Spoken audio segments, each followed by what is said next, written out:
Hello दोस्तों, स्वागत है आपका एग्जाम समाधान में।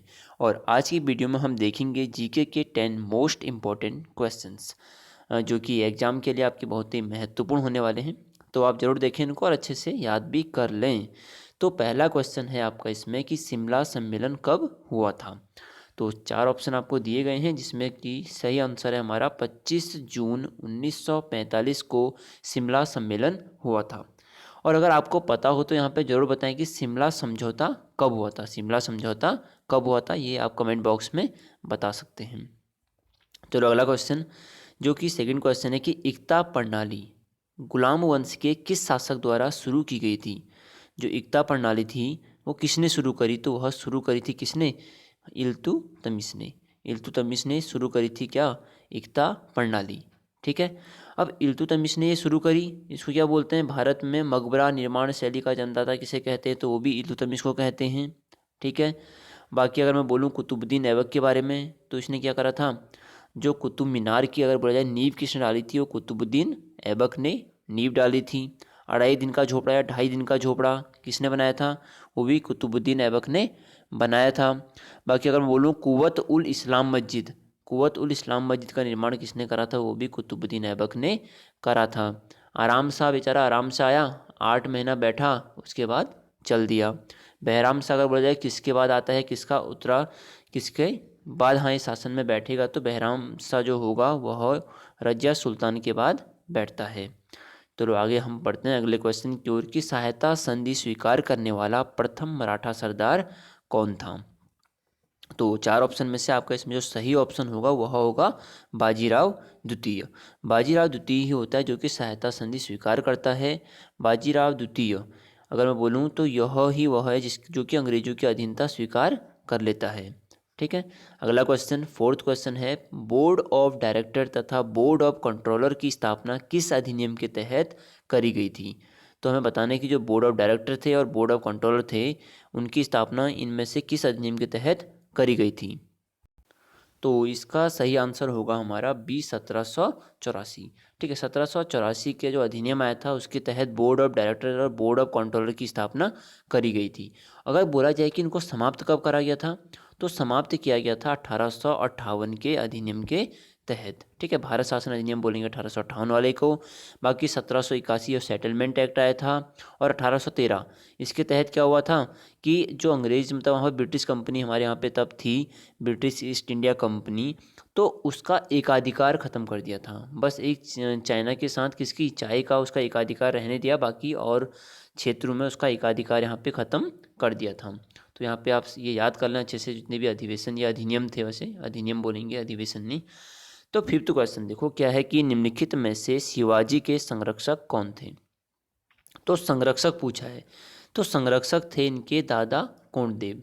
ठीक है। और यही इनके वैसे बोला था कि पहले गुरु भी थे दादा कोंडदेव, और इनका उनकी लाइफ में बहुत ज़्यादा इफेक्ट पड़ता है इनका प्लस माता का प्लस हमारे इनके जो धार्मिक गुरु थे गुरु रामदास का। तो ये पॉइंट आप अच्छे से समझ लें कि शिवाजी के संरक्षक कौन थे, तो दादा कोंडदेव थे। और अगर बोला जाए गुरु रामदास तो इनके धार्मिक बोलेंगे गुरु थे। ठीक। आगे की ओर बढ़ते हैं कि गुलामों का गुलाम नाम से किस गुलाम वंश के शासक को जानते हैं। तो गुलामों का गुलाम, तो मैंने जैसे कि आपको बताया था कि गुलामों का गुलाम बोलते हैं इल्तुतमिश को। ठीक है। अब गुलामों का गुलाम इसको बोलते क्यों हैं, देखो इसको पहली बार तो 4 बार खरीदा और बेचा गया था इसलिए बोलते हैं। बाकी आप याद करने के लिए ऐसे कर सकते हैं कि जो कुतुबुद्दीन ऐबक था वह अपनी पुत्री की शादी कर देता है इससे, और इसका गुलाम तो ये पहले से है, उसकी पुत्री का भी गुलाम हो गया, तो ऐसे भी याद कर सकते हो गुलामों का गुलाम कौन था, तो इल्तुतमिश था। ठीक। चलो आगे नेक्स्ट क्वेश्चन की ओर बढ़ते हैं कि किस अधिनियम के तहत भारत में एक लोक सेवा आयोग का गठन का प्रावधान किया गया था। तो इसमें से जो सही आंसर है आपका वह है 1919, मीन्स की 7th का सी आंसर आपका बिल्कुल सही होगा 1919। इसके तहत ही हमारा क्या किया गया था, लोक सेवा आयोग का गठन करा गया था। बाकी 1909 मार्ले मिंटो सुधार, इसको क्या बोलते हैं मार्टिन चैम्सफोर्ड सुधार। 1935 भारत शासन अधिनियम। चलो आगे बढ़ते हैं नेक्स्ट क्वेश्चन की ओर। बगदाद के खलीफा से सुल्तान की वैधानिक स्वीकृति प्राप्त करने वाला शासक कौन था। तो देखो ज़्यादातर आपको इसमें आज एक ही व्यक्ति से ज़्यादा क्वेश्चन मिलेंगे, इल्तुतमिश। ठीक है। तो देखो बगदाद की खलीफा से सुल्तान की जो वैधानिक उपाधि ली थी या स्वीकृति प्राप्त करी थी, किसने करी थी? इल्तुतमिश ने करी थी।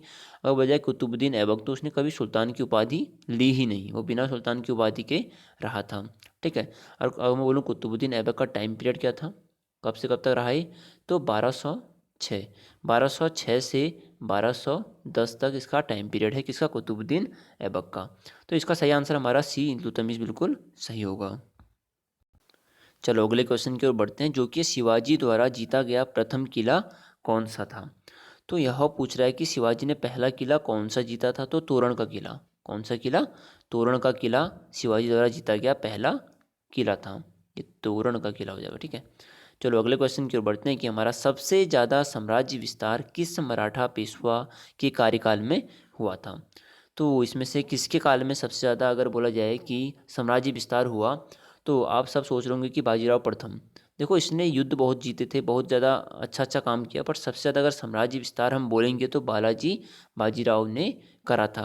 बाकी बालाजी विश्वनाथ पहले पेशवा थे। दूसरे बोला जाएगा तो दूसरे कौन थे? तो सेकंड नंबर के थे बाजीराव प्रथम या फिर बाजीराव मस्तानी। ठीक है, ऐसे भी इनको जानते हैं, बाजीराव मस्तानी, मूवी देखी होगी आपने। बाकी बालाजी बाजीराव ने अपना टाइम पर सबसे ज़्यादा साम्राज्य विस्तार करा था। और लास्ट में क्या होता है? पानीपत का जो तृतीय युद्ध होता है, कब? 1761 में, है ना? 1761 में पानीपत का तृतीय युद्ध होगा। तो तृतीय युद्ध होगा और जो हमारा कौन आता है, अहमद शाह अब्दाली, वो बुरी तरह से उससे क्या होंगे, पराजित हो जाएंगे। और उसके बाद क्या होते हैं, दुखी दुख में ये अपनी हत्या, मतलब मर जाता है उसके बाद। ठीक है। इसके बाद इनकी मृत्यु हो जाती है। तो यहाँ पे बालाजी, मतलब ये है कि सबसे ज़्यादा साम्राज्य विस्तार किसने करा, तो अब बोलेंगे हम इनने करा था। बाकी ज़्यादा स्टोरी तो आप जानते रहेंगे। तो मिलते हैं देखो अगली वीडियो में। तब तक आप इसको वीडियो को फैलाएं। देखो व्यू बहुत कम आ रहे हैं, थोड़ा बढ़ाएं इनको। बाकी मिलते हैं अगली वीडियो में। जय हिंद, जय भारत।